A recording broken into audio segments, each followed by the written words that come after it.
लेकिन क्या ये अपने आप हो गया? नहीं। फ्रॉम स्टार्टअप्स टू स्पोर्ट्स और साइंस, इस सभी क्षेत्रों में भारत में जो नीति निर्माण में बदलाव हुआ है, जो सुविधाएं युवाओं को मिली है, उसके कारण बहुत बड़ा बदलाव हुआ। स्टार्टअप के क्षेत्र में हम स्टार्टअप इंडिया लेकर आए, युवाओं ने अपनी ताकत दिखाई, तो आज हम दुनिया का तीसरा बड़ा स्टार्टअप सिस्टम बन गए। खेलों के क्षेत्र में मोदी जी ने खेलों का बजट 800 करोड़ से बढ़ाकर 3300 करोड़ रुपया सालाना कर दिया।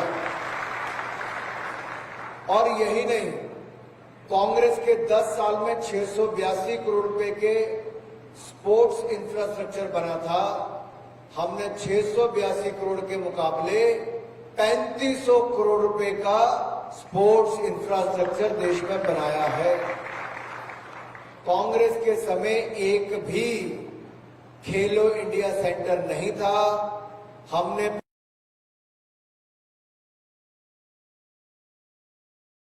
कर दिए 1075। ये 1075 खेलो इंडिया सेंटर में पूर्व चैंपियन खिलाड़ी को रोजगार मिलेगा।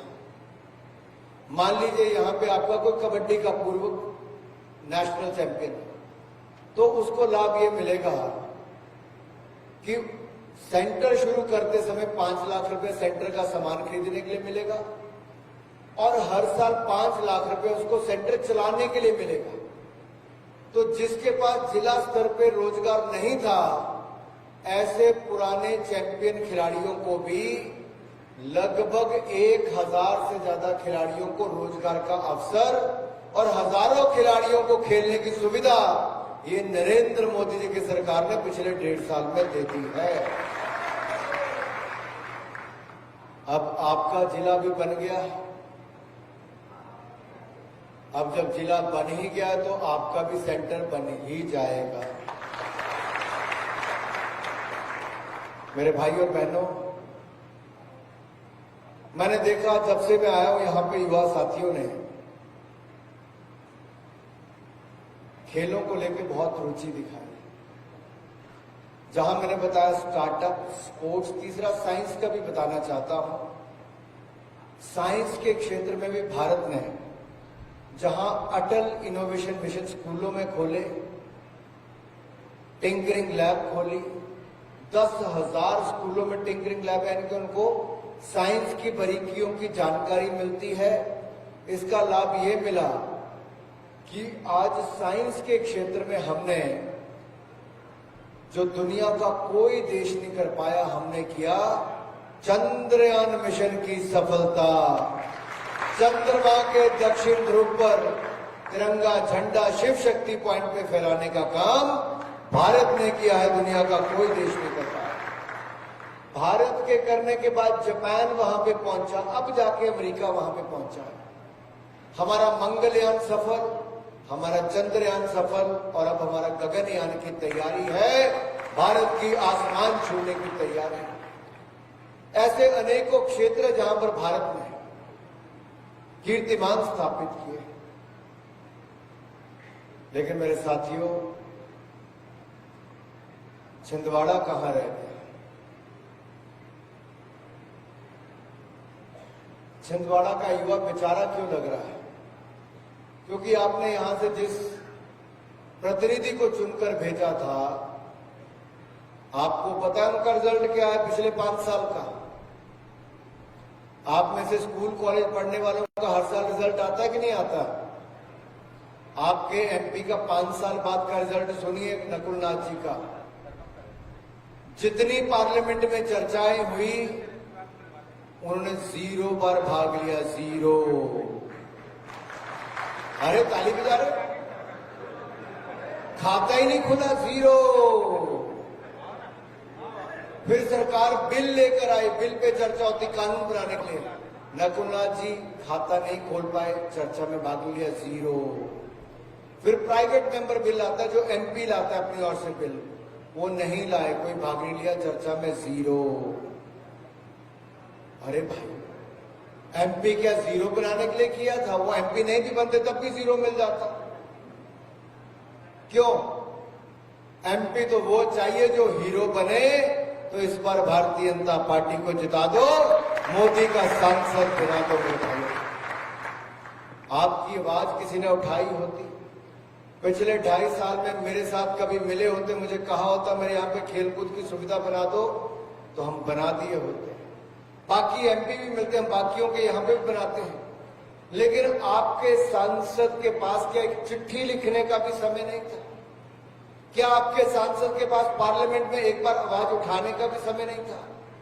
क्या आपके सांसद के पास, वो तो खुद चाहें, जितने बड़े भी वो व्यक्ति हैं, जितना उनके पास धन दौलत है, देश के सबसे अमीर प्रत्याशी कहां से है? और मेरे भाई बोलो तो सही, देश के सबसे अमीर प्रत्याशी कहां से है?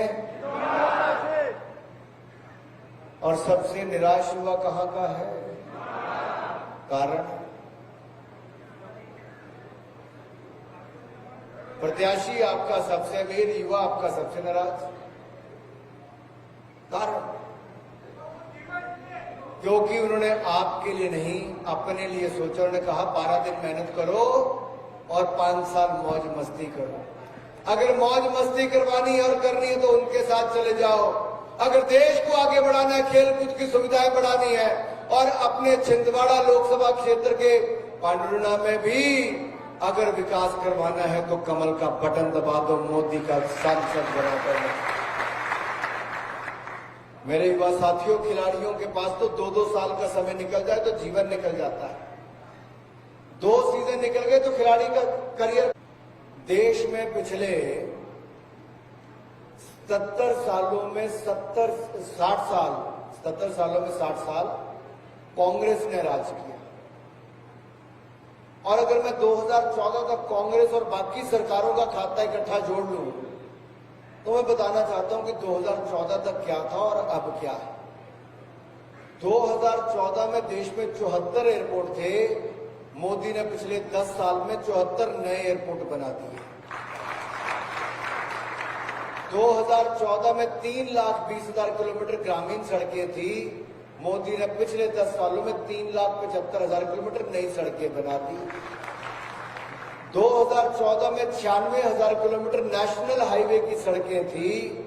मोदी जी ने पिछले 10 सालों में 54,000 किलोमीटर नेशनल हाईवे नए बना दिए। 54,000 किलोमीटर। देश में 2014 में 5 शहर मेट्रो से जुड़े थे, आज 20 शहर मेट्रो से जुड़ गए। 2014 में केवल 384 मेडिकल कॉलेज थे, आज 706 मेडिकल कॉलेज हो गए। गरीब का बच्चा भी डॉक्टर बन सकता है। 2014 में 51,000 सीटें एमबीबीएस की थी, आज 1,01,000 सीटें हैं। 2014 में 484 यूनिवर्सिटी थी, आज 1100 यूनिवर्सिटी है। 2014 में 16 आईआईएम थे, आज 23 आईआईएम है। 2014 में 12 आईआईटी थे, आज 19 आईआईटी हैं। 2014 में 7 एम्स थे, आज 22 एम्स अस्पताल हैं। 2014 में भारत 10वें नंबर की अर्थव्यवस्था था, आज दुनिया की 5वीं बड़ी अर्थव्यवस्था बन गया। 2014 में हमारे पास $287 बिलियन, लगभग 2 लाख करोड़ रुपए का विदेशी